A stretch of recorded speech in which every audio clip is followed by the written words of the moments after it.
Dinamo Rīga komanda panāks vienošanos ar 27 gadus veco amerikāņu uzbrucēju Deniju Kristo.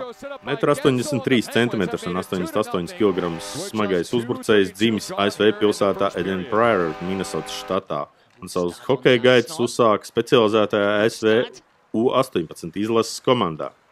Uzbrucēji 2008. gada NHL draftā izvēlējās Monreāls kanādiens 2. kārtā ar 56. numuru.